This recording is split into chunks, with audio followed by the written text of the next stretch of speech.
Përshëndetje, do t'jeni me edicionin më të ri të lajmeve 21 minuta. Me intonimin e himnit amerikan të Shqipërisë dhe Kosovës, Këshilli për Marrëdhënie Shqiptaro-Amerikane organizoi galla darkë ku ishin të pranishëm presidenti i Shqipërisë Bajram Begaj, presidentja e Kosovës Vjosa Osmani, kryebashkiaku i New Yorkut Eric Adams, kongresisti Keith Self dhe veprimtar e personalitete nga komuniteti.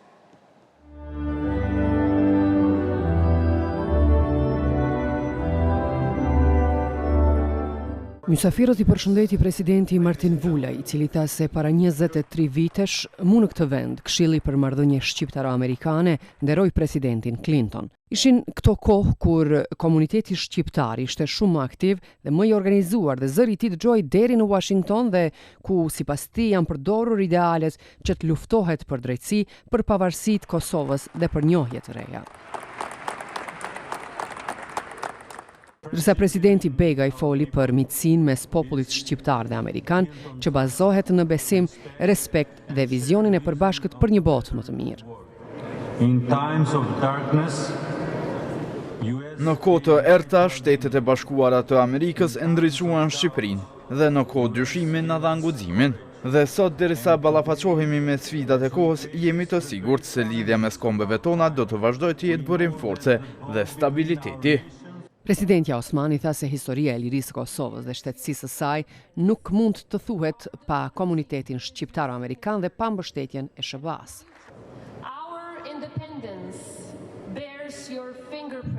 Pavarësia jonë ban gjurmët tuaja, demokracia jonë ban në shkrimin tuaj dhe ardhmja jonë do të shkruhet gjithmonë së bashku me juve. Ajo kujtoi edhe heroin e Kosovës Afrim Bunjaku në 2 vjetorin e rënjes. Me heroizmin më të lartë, mbrojti territorin e Kosovës, mbrojti sovranitetin e Kosovës. Të pranishmit i përshëndeti edhe kryebashkiaku i New Yorkut Eric Adams, ndërsa kongresisti nga Teksasi Keith Self, që njëherët është edhe kryetari nën Komitetit për Europën, foli për partneritetin strategjik mes SBA-s dhe Kosovës. Ky partneritet strategjik ndërmjet SBA-ve dhe Kosovës do të ishte shumë i mirë për të dyja vendet, për çka duhet t'i përmbahemi rrugës së duhur dhe Kosova t'i rregullojë çështjet, për çka unë dëshiroj të ndihmoj, sepse hyrja në NATO është stabiliteti që na duhet. Ky partneritet strategjik do të sjellë paqe dhe stabilitet Ballkanit, që është gjëja e duhur sepse Ballkani mund të jetë ndër pikat e rrezikshme në të ardhmen e afërt. Shqipëria qëndron e gatshme të jap kontributin e saj për forcimin e paqes dhe sigurisë ndërkombëtare, ndërsa Kosova është gjithnjë e më kontribuese në dialog e bashkëjetesë në Ballkanin Perëndimor, ka thënë presidenti shqiptar Bajram Begaj në sesionin e 80 të Këshillit Asamblesë së Përgjithshme të OKB-s në New York. Duke folur për të ardhmen e Kosovës dhe të drejtat e shqiptarëve në rajon, Begaj tha se vendi i Kosovës në asamble mbetet padrejtësisht bosh. Ai bëri thirrje për njohjen e pavarësisë Kosovës dhe mbështetjen e saj për antarësim në OKB dhe organizata të tjera ndërkombëtare. 17 vjet pas shpalljes së pavarësisë, Kosova ka treguar me vepra se është një anëtare e përgjithshme e komunitetit ndërkombëtar, e përkushtuar ndaj paqes, stabilitetit dhe vlerave demokratike, me institucione të forta dhe popullsi vitale. Kontributi i saj në bashkëpunimin rajonal dhe më gjerë është i pamohueshëm. Megjithatë, vendi i Kosovës në këtë asamble mbetet padrejtësisht bosh. Njohja e pavarësisë Kosovës, mbështetja për antarësimin e saj në Kombet e Bashkuara dhe në organizatat e tjera ndërkombëtare është një akt drejtësie ndaj popullit të Kosovës. Është një hap që forcon edhe më shumë paqen dhe sigurinë në Ballkanin Perëndimor dhe një kontribut në stabilitetin e Europës. Shqipëria kërkon që të drejtat dhe liritë e shqiptarëve të luginës së Preshevës të respektohen, që shqiptarët atje të mos diskriminohen, por të integrohen, që gjuha shqipe të përdoret, kultura, vlera, identiteti dhe traditat e tyre të mbrohen dhe të promovohen. Ish ambasadori Avni Arifi në një bisedë për Radio Televizioni 21 ka adresuar kritika në drejtim të presidentes Vjosa Osmani sa i përket nivelit të takimeve që ka zhvilluar gjatë vizitës së saj në New York. Sipas tij, presidentja nuk ka pasur takime të rëndësishme, derisa vlerëson se presidenti i Serbisë e ka mbuluar terrenin me takime të nivelit të lartë me zyrtar amerikan. Arifi tha se presidentja Osmani është dashur të mbajë një konferencë për media atje që t'i përgjigjet pretendimeve të presidentit serb i cili e ka quajtur Kosovën me tohi gjatë fjalimit në Asamblenë e Përgjithshme të OKB-s.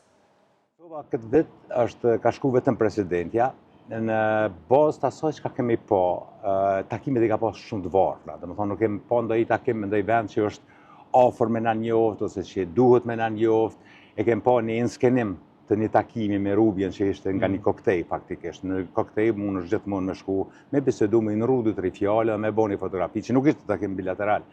Kurse nuk ka marrë pjesë as kryeministri i Kosovës në detyrë, pa marrë parasysh që është në detyrë, e as ministri apo punëve të jashtme e cila Kosova nuk ka. Kosovës i ka vdek më të diplomacia, prej që i ka ardhur zoja. Tash, atje terrenin e ka mbulu Serbia. Vučić ka marrë kalim, kurse diplomatët serb në takimet lloj-llojshme kanë lobu se Kosova është Kosova me tohi, se Kosovë shkelën drejtat e njerëzit. Domethënë nuk kem pas përfaqësim diplomatik fare. Në rrethana normale, kur në Kosovë është kemë me të vërtet një qeveri duhen, që të tre, edhe kryeministri, edhe ministri e jashtme, edhe presidenti të duhet atje të 2-3 ditë përpara. Punon në ngushtë me ambasadën për me bo një agendë dhe me i targetu vendet që është me interes për Kosovën me i taku, dhe me pasë edhe konferencë për shtypë, sidomos pas një fjalimi, sepse ne nuk kemi të drejtë marrin pjesë në Asamblenë e Përgjithshme të marrin edhe të marrin fjalë, një konferencë me demasku pretendimet e Serbisë. Nuk ka ndodhur kur gjë, tash ka shku kryeministri Kurti, nuk e di pse ka shku. Kam dëgjuar se është një ballë shqiptare. Nëse ka shku prej këtu ide atje, mas Asamblesë Përgjithshme, me marr pjesë në një ballë marrë i koftë. Por nëse ka shku atje sepse ka takim në Departament të Shtetit, Pentagon, në shtëpi të bardhë bashkë me presidentën, që do duhet ishte, atëherë e përshëndes. Por si shini që s'ka një kohezion mes agendës e presidentes dhe të kryeministrit? Nuk ka kur gjë. Faktikisht, unë po ta me të vërtet, nuk është kjo për me kritiku dikon. Unë po të konstatoj, dhe le del dikush le të thot ndryshe, Kosova është pa diplomaci, Kosova është pa ministri të jashtme, Kosova i ka vdek, nuk i shko fjala kërkun heq. Nuk dojmë naj, po, ambasadorat tonë për rrinë për zyre me adhoni rrugë se s'kanë çka thanë, s'ka të thojnë, kanë met pa mesazhe. Arsye pse s'kanë shku është sepse kërkush s'do me u taku me ta. Diplomacia jonë është shumë keq, është tepër keq dhe tash të qysh dojnë me bo se ka shku si turist, nëse me të vërtet nuk po e di arsye, por nëse ka shku në ballo të shqiptarëve që e kom pa dikon të diasporës shqiptare, është veç vizitë turistike dhe s'ka të bëj me diplomaci, s'ka të bëj lidhje me Kosovën. Mund të pozicionin e vetë për një votë të shqiptarët me gjetë një donator për partinë e vetë. Qaq, nuk ka kur gjë tjetër. Kem në anën tjetër, Kosova është antare e Asamblesë së Përgjithshme të Kombeve të Bashkuara. Është sfidë për të qenë antare dhe a duhet lobuar më fuqishëm në këtë rast?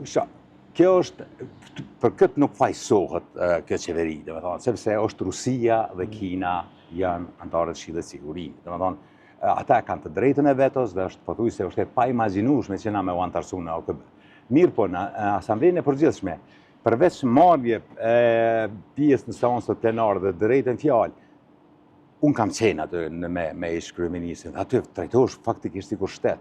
Kem 1 milion mundësie, shfrytëzon hapësinën e OKB-s, korridore, takon nëpër korridore kryeministra, ministrat jashtme, ke mundësi gjithmonë me i shkëmbyty tri fjalë, me u njoft me kryeministra për shembull të vendeve që kem kontakt për njohje, me i shkëmby qëndrimet tua, me i shty agendën tonë. Gjykata kushtetuese deklaroi se po vazhdon shqyrtimin e kërkesës së listës serbe rreth formës zgjedhjes të 9 kryetarëve të kuvendit nga radhët e pakicave, por nuk bëri të ditur se kur do të merret vendimi. Në Institutin Demokratik të Kosovës presin që vendimi të merret edhe para 30 shtatorit, kur edhe përfundon masa e përkohshme derisa përmendin 3 opsione të mundshme të vendimit. Kanë mbetur edhe 5 ditë deri në përfundimin e masës së përkohshme të vendosur nga gjykata kushtetuese në pritje të vendimit ndaj kërkesës së listës serbe, i cili do të mund të qartësonte nëse ka apo jo konstituim të kuvendit në mungesë të një nënkryetari nga pakicat serbe. Sekretari i përgjithshëm i gjykatës kushtetuese Veton Dula tha për Radio Televizioni 21 se kërkesa e listës serbe rreth formës së zgjedhjes së nënkryetarëve të kuvendit nga radhët e komuniteteve jo shumicë është në shqyrtim e sipër. Gjykata është duke shqyrtuar kërkesën e listës serbe. Për vendimarrjen e gjykatës do të njoftohen me kohë të gjitha palët e interesit dhe opinioni publik. Më 30 shtator përfundon masa e përkohshme e gjykatës, e cila ndalon çdo veprim të deputetëve dhe çdo procedurë për formimin e qeverisë së re, derisa vendimi ndaj kërkesës së listës serbe mund të merret edhe para 30 shtatorit, potencojnë në Institutin Demokratik të Kosovës. Po bazojmë në praktikat e mëhershme të gjykatës kushtetuese. Zakonisht ndodh që edhe para datës 30 të shpallën ndonjë njoftim zyrtar mbi çështjet e vendosura sa i përket kërkesës së dorëzuar nga palët, në këtë rast nga grupi parlamentar i listës serbe. Prandaj është e pritshme që spaku deri më datë 30 shtator të ketë një njoftim të publikuar nga gjykata kushtetuese mbi atë se çfarë ka konstatuar bazuar në kërkesën e parashtruar nga subjekti parlamentar i listës serbe. Lista serbe i ishte drejtuar gjykatës kushtetuese me kërkesë përmes së cilës konteston mënyrën se si është zhvilluar procesi i zgjedhjes së nënkryetarëve të kuvendit nga radhët e komuniteteve jo shumicë. Hulumtuesi në Institutin Demokratik të Kosovës, Vullnet Bugaqku, përmend 3 opsione të mundshme të vendimit të gjykatës. Gjykata ka shumë mundësi që qoftë edhe të konstatoj që kuvendi nuk është i konstituar, për shkak se mungon zgjedhja një nënkryetari nga komunitetet jo serbe, nga komuniteti serb. Po ashtu gjykata mund konstatoj që procesi ose procedura e administruar nuk ka qenë në frymën dhe bazuar në praktikat e deri tanishme parlamentare. Po ashtu gjykata edhe mund konstatoj që procesi deri tani ka shkuar në rregull sipas rekodorës, sipas kushtetutës, po është variant, pra i mbetet gjykatës kushtetuese që ta vlerësoj kërkesën e deponuar nga lista serbe. Pra janë spaku 3 opsione që mund të ndodhin me rastin e vendimarrjes së gjykatës kushtetuese. Nuk e dim saktë se cila do të jetë ajo, por megjithatë ka hapësirë dhe mundësi që gjykata ta interpretojë në spaku 3 variante zgjidhjen e kësaj çështje. Kuvendi i Kosovës kishte dështuar të zgjidhte një nënkryetar nga pakicat serbe pas ndarjes së votimit të nënkryetarëve nga komunitetet, ku deputetja Emilia Regjepi ishte zgjedhur në këtë pozitë, derisa deputeti i listës serbe Slavko Simić dhe të tjerët nga kjo parti, si dhe deputeti serb Nenad Rashić, nuk ishin marrë votat e mjaftueshme. Në kohën kur kanë mbetur edhe pak deri në vendimin e gjykatës kushtetuese e rreth kërkesës së listës serbe, Aleanca për Ardhëninë e Kosovës pret një vendim të qartë nga gjykata, në mënyrë që, siç thonë, përfaqësues të kësaj partie mos lihen hapësira për interpretimet ndryshme ashtu siç ka ndodhur në vendimet e mëparshme. Deputetja e AK-s Time Kadria i tha për Radio Televizionin 21 se do ta respektojnë çfarëdo që të jetë vendimi i gjykatës, por sipas saj, në mungesë të një nënkryetari kuvendi nuk është konstituar. Jemi në pritje dhe të shohim se cili do të jetë vendimi, mendoj edhe besoj që do të jetë i qartë dhe do të ketë qartësi, për shkak se 2 vendimet e parë, sidomos vendimi i parë që ka ardhur nga gjykata kushtetuese që ne kemi adresuar si shqetësim, ka qenë i qartë në fakt, por që ka lënë 2 kuptimësi dhe ka dhënë mundësi lëvizjesve të vendosë mos më respektu. Njëjtë ka ndodhur edhe me vendimin e dytë, edhe pse ka qenë tepër më i qartë, edhe që ka treguar qartë se zoti Dohari ka shkel Kushtetutën e Republikës së Kosovës duke insistuar dhe duke humbur kohë me formimin e një komisioni ad hoc për zgjedhjen e kryeparlamentarit dhe që ende ka vazhduar që u ka dhënë afat 1 muaj në konstituimin e kuvendit, gjë që nuk ka ndodhur, sepse pas zgjedhjes së Demalbashës këta filluan përsëri me blokadë edhe tash në këtë rast me zgjedhjen e një nënkryetari të komunitetit serb. Zgjedhja e nënkryetarit është një procedurë administrative dhe dihet se ku i takon zgjedhja e nënkryetarit, ndërsa shkon pako zgjedhja e nënkryetarit nga shumica dhe pako shkojnë zgjedhja 2 nënkryetarëve nga pakicat. Ndërsa në mënyrë arbitrare është ndarë procedura votimit të 2 nënkryetarëve dhe tash jemi të gjendje që jemi. Sidoqoftë ju e dini që ne gjithmonë kemi respektuar vendimet e gjykatës kushtetuese do i respektojmë secilin vendim, sikurse që i kemi respektuar edhe aktgjykimet e dy të para, dhe do ta respektojmë.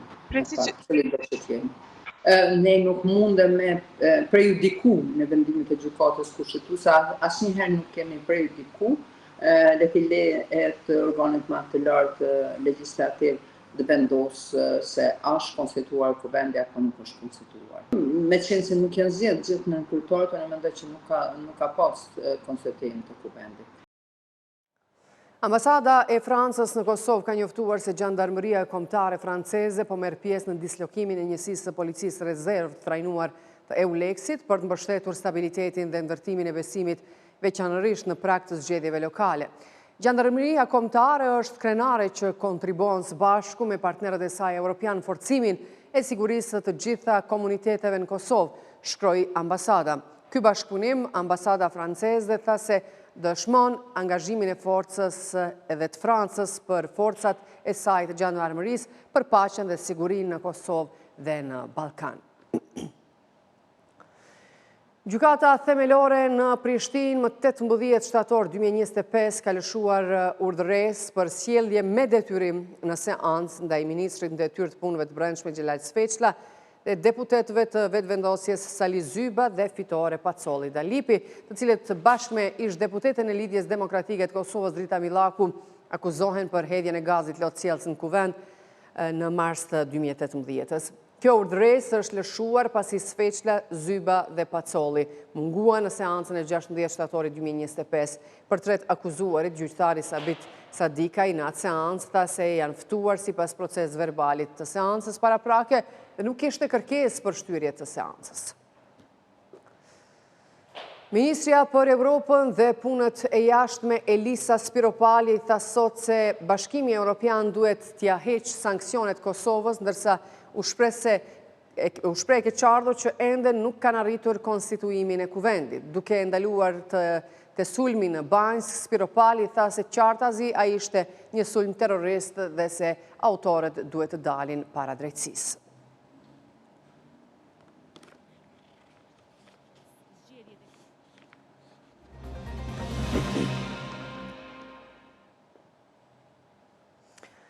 Në Prishtinë ka nisur punimet kongresi i parë i përbashkët klinik i kirurgëve shqiptar, një ngjarje që bashkon kirurgët nga Kosova, Shqipëria, Maqedonia e Veriut dhe diaspora shqiptare. Paralelisht po zhvillohet edhe kongresi i 5 i Kolegjit të Kirurgëve të Kosovës, i cili tashmë është bërë një traditë e rëndësishme shkencore dhe profesionale në vend.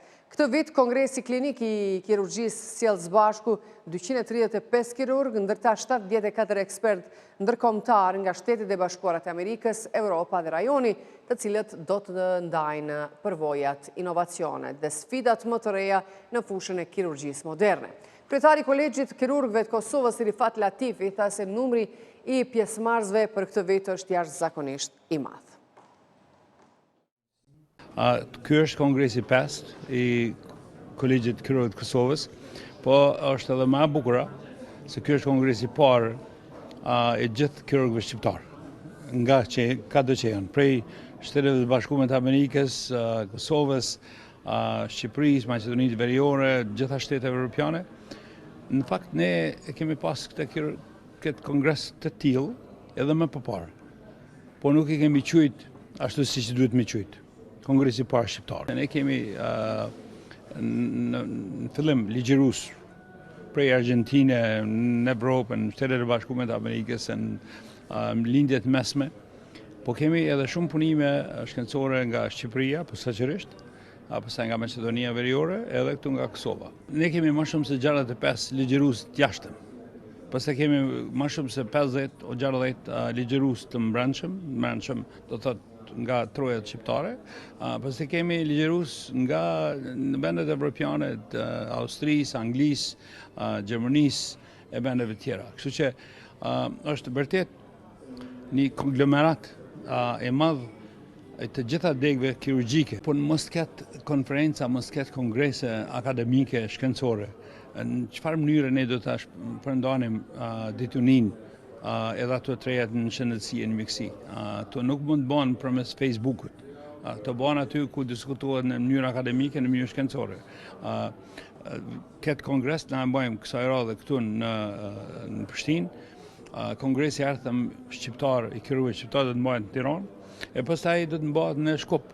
E kështu që do ta kemi një rotacion të vazhdueshëm në mënyrë që të gjithë atë trojet tona të bashkohen së bashku për ta zhvilluar kirurgjinë moderne shqiptare.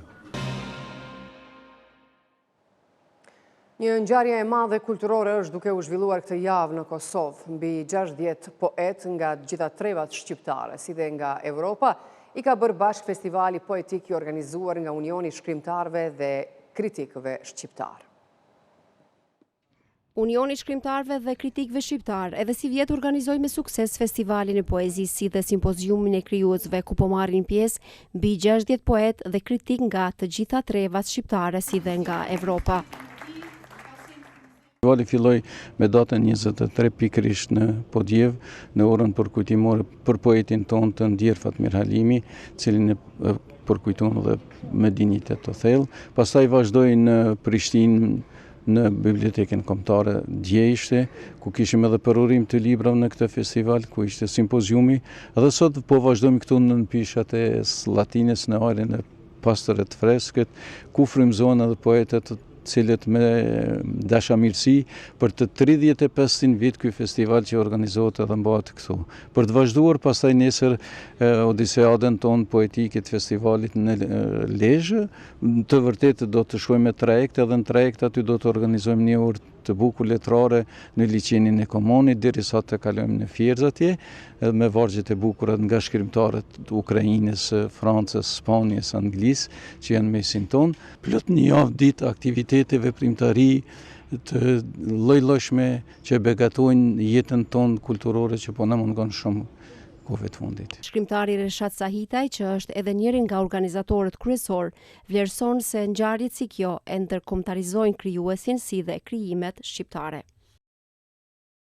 Ka shqiptarë që kanë talent dhe atë talentin e tyre duhet ta tregojnë botës, sepse ne pi tregojmë vetvetes, por ne do të jemi të vlerësuar edhe nga bota tjetër, sidomos nga Franca, ku është djepi i kulturës botërore. Ky festival, që është gëshëtim mes letërsisë tonë dhe asaj evropiane, u vlerësua edhe nga pjesëmarrësit shqiptar dhe ata nga Evropa.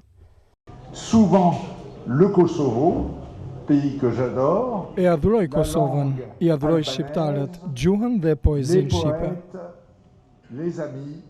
Kam kënaqësinë që ma ka ofruar të marr pjesë edhe unë nga një vend i vogël, një pjesë e vogël e trojave shqiptare siç është Medvegja. E t'jem në këtë sofër të madhe, jo vetëm shqiptare, po edhe ndërkombëtare. Një shishe me jetë të vegjël që i hodha në qiell. Për pjesëmarrësit dhe për krijimet autoriale u ndan çmime dhe mirënjohje. Vratoja zbathur në përpërenjë ndrash.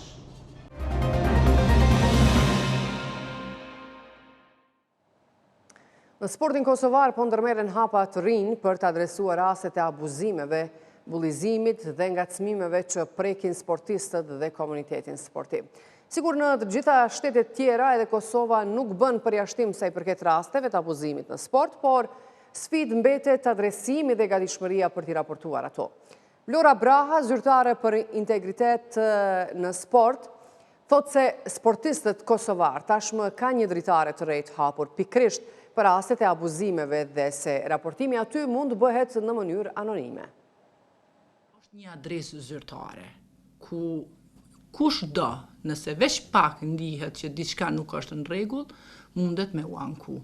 Ankesa ka me kon anonime, e kemi mendu sepse kur kemi pyet, po mendoj kemi marrë pak një tip ankete kemi bo dhe kemi pyet se apo dojnë me pas do thonë me vendosë edhe emrin edhe mbi emrin, ajo mbetet tani në diskrecionin e personit që e paraqet ose që raporton një rast, ose eventualisht anonime, një numër shumë i madh kanë thonë që kish me qenë mirë që është anonime, Kosova është vend i vogël, gjithmonë është ajo pjesa e paragjykimit, pjesa mos dikush po të sulmon ose po e kthen në personale. Hapi më i mirë që është bërë është që keni një adresë zyrtare ku mundeni me u anku për gjitha llojet e abuzimeve. Nuk ka përjashtim. Ka raste, nuk është Kosova imune ndaj këtyne gjanave. Qëllimet krejt janë që mas pari me u vetëdisu ose me u ndërgjegjësu, që kur përdoret një term, me u ditë për çka po përdoret. Unë që aty e kom pas atë të lashën ma të madhe, sepse nuk është mirë veç me thonë, është abuzim, po ku pe din, prit pak, këqyre një herë, për çfarë lloji, me thonë, të ndonjë incidenti po flasëm. Po du me i qujt gjitha incidente, deri sa t'ju jepet tamon emri si që duhet. A po flasim andej për bullizëm, a po flasim për neglizhencë, a po flasim për abuzim seksual, psikologjik, sepse ka lloj. Po, kemi pas raste, edhe na si komuniteti basketbollit kemi pas raste të cilat trajtojnë sidomos kur kemi të flasëm për ndonjë për e nisi prej pak ma të letës, ndonjë bullizëm ose ngacmim seksual, gjithmonë na e shikojmë se a është diçka që mundet me met mrena për mrena Federatës Basketbollit Kosovës, a mundet me u trajtu vetëm prej Federatës Basketbollit Kosovës, apo është shumë serios edhe duhet me shku edhe me u lajmëru edhe policia këtë rast, ose edhe prokuroria e shtetit. Të qëndroni me programin ton. Mirupafshim.